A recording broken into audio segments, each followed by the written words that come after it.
Let's envision life as a climb up a mountain.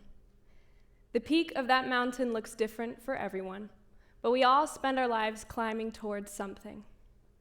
Now imagine that all people are born on different levels of this mountain. Some people are born halfway up the mountain. Their parents can share knowledge of how they got there, but as for climbing further up, these people have to figure it out as they go. Some people are born near the top of the mountain. They have access to resources, people, and knowledge of how others trekked further up. Some people are born at the bottom. Their parents have nothing, and they have nothing. They stand before a dangerous, impossible climb, and if they choose to face it, they do so completely alone. Where do you fall on the mountain? This is Maslow's hierarchy of needs, coined by psychologist Abraham Maslow in 1943 in a paper called A Theory of Human Motivation. Maslow argues that the decisions we make in life are directly dependent on which of these rows we fall into. If you are in the bottom row, every decision you make revolves around acquiring your physiological needs. To progress further up, your needs in each stage must be secure. The peak of this model is the pinnacle of life, self-actualization. Maslow defines self-actualization beautifully by saying, a musician must make music, an artist must paint, a poet must write, if they are to be ultimately happy. This means that to find your peak, you must find where your strength meets your passion. You must find your calling. Most of us in this room were born into love and belonging and now reside on the upper half of the mountain, which means that self-actualization is achievable for us. But what about the people born in the bottom two rows? It is incredibly difficult for people to climb up from these places, much less ever find self-actualization. But they were born there, and you were born here. What did you do to deserve this? That question changed the way I see my life. I am a first-generation Puerto Rican student. I'm the first woman ever in my family's history with the full power to choose what I want to do with my life. The last 5 to 10 generations of my ancestors have survived everything under the sun: abuse, addictions, and even genocide. 3 of my grandparents at ages 12, 13, and 16 had to board ships alone to escape abusive family situations in Puerto Rico. My parents had to leave behind their friends, their family, and their homes so that their children could have better lives. Because others climbed the mountain, I am here. I see tremendous responsibility in this. I don't have to fight for food, for love, safety, or even for self-esteem, but I know I should be fighting for something. That passion has turned into a call, the fight against human trafficking. As a woman born into freedom, I feel a sacred duty to the women born into lives where their freedom is stripped away. I know as the one with power that it is my responsibility to fight for those with none.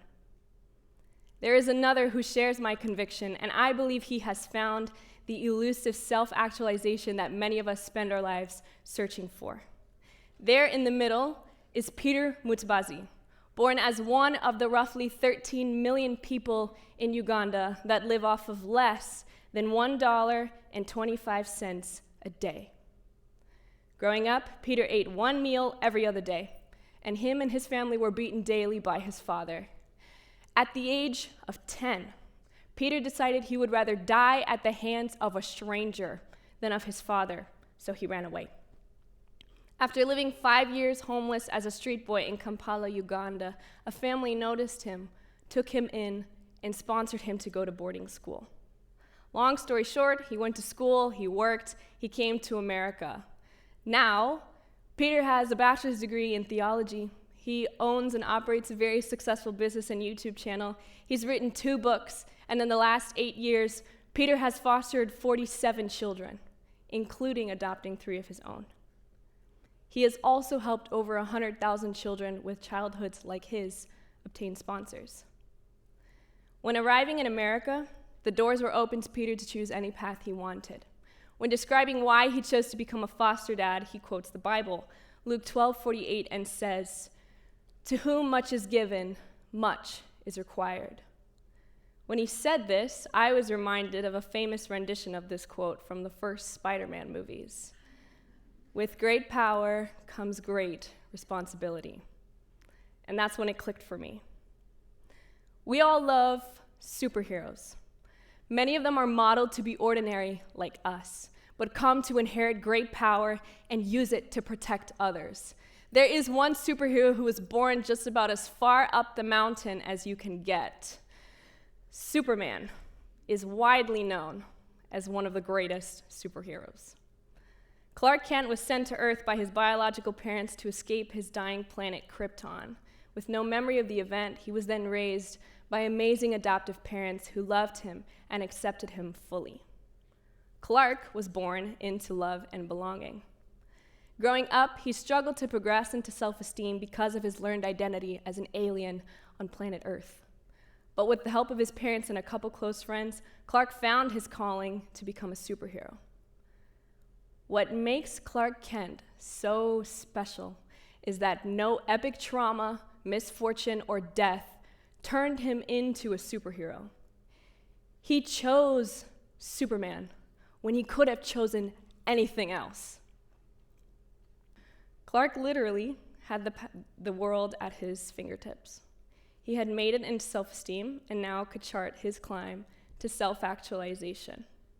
Clark had enough power to acquire all the money he could want, twist and reshape society, or just rule the world how he saw fit. But instead, he chose us. Clark's strength was superhuman, but his passion was deeply human. For people like us to live safe lives with the freedom to make mistakes. At the intersection of the two, he found self-actualization. Clark Kent used his power for others. That is why we love him. And it's why we love all superheroes. So why aren't we trying to imitate them? We view superheroes as mythical beings that don't actually exist, and view real people who dedicate their lives to helping others as those with divine callings. We see it as their responsibility to make our world a better place, while we sit by and do nothing. We use the title hero to suggest that something as simple as helping another person is something only those with divine callings can do. The entire purpose of a superhero is to show us that normal people can choose to use their power to turn bad into good. The only thing between us and the title hero is a choice. If everyone chose to use their excess power the way a hero would, no one would have to dedicate their lives to heroism. We would simply be doing our part to better our world. Peter Mutbazi's life follows the story of a hero. He was born with nothing, survived a traumatic childhood, and by a stroke of luck, came to have abundant power. Despite growing up in opposite childhoods, Clark Kent and Peter Mutbazi came to the same conclusion, and they solved power's true purpose: to use it for the people who have none. If Peter's family had not taken him in, he would have died nameless on a nameless street. Who knows what lives his 47 children would have lived without him, or the 100,000 children he has helped sponsor. But we know what their lives are like with him. They are all further up the mountain now, and hopefully will secure enough power to continue the cycle. When distributed unto others, power multiplies and ignites legacy. When hoarded for oneself, power's potential dies with the person who wasted it. When asked how people like us, with excess power, could help people like him, Peter Mutbazi gave examples. If you know how to mow lawns, mow the lawn of a single parent. If you work at a prestigious firm, reach out and allow a foster child to shadow you. If you love to bake, bake a little extra for the single dad with 7 kids. He summarized by saying, "What you do best is the best you can do to help us." This suggests that using what you're best at to help others not only costs you little, it fulfills you. Peter's advice drew me back to Maslow's definition of self-actualization, and I realized that something was missing. I present to you my definition of self-actualization. A musician must make music for others to hear.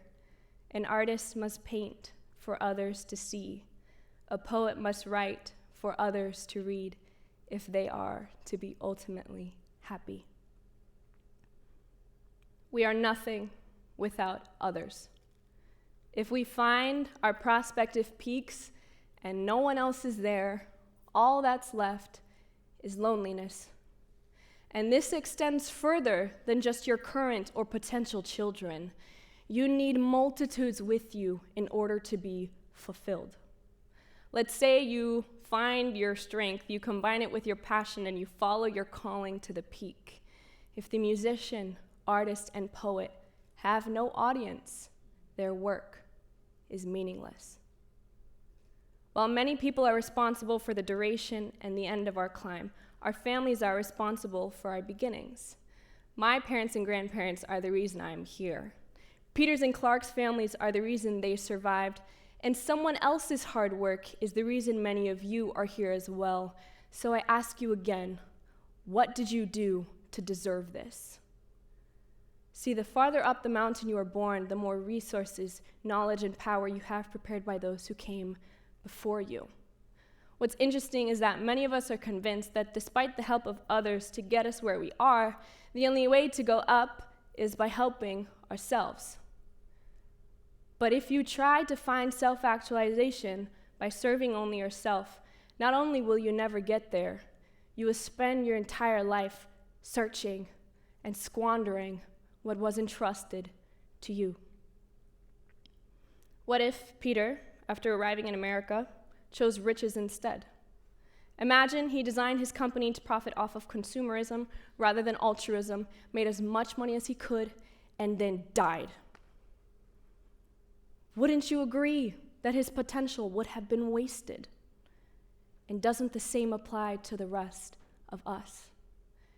The farther up the mountain you are born, the more responsibility you have to bring others along with you. You cannot reach the top without others, and they cannot reach the top without you. That is self-actualization. Just like the musician, the artist, and the poet, we each have a strength and a passion. Your strength is what you're best at. Your passion is what your heart beats for. Peter Mutabazi's strengths are his charismatic personality, his ability to write, and his experience of finding healing through childhood trauma. He has used those strengths to start a company, write books, and fulfill his passion of guiding vulnerable children towards better lives.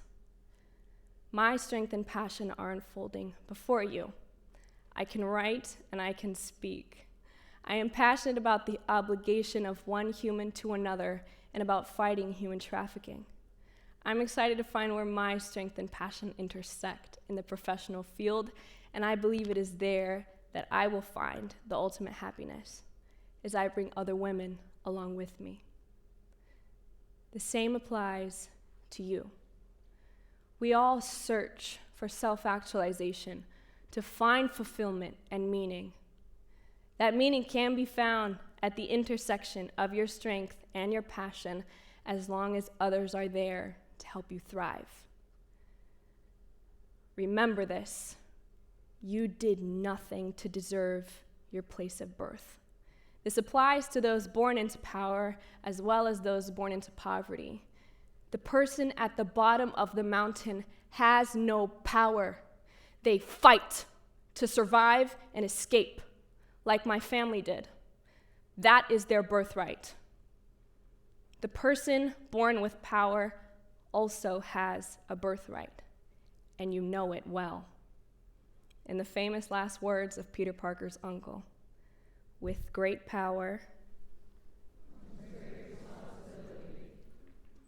You don't have to dedicate your life to solving a humanitarian issue. Being Superman or Peter Mutbazi is a calling, not a universal obligation. Your obligation is not to waste what you have been given. The farther up the mountain you are born, the more power you have to change our world little by little. If we all believed that, we all could make it up that mountain together. Thank you.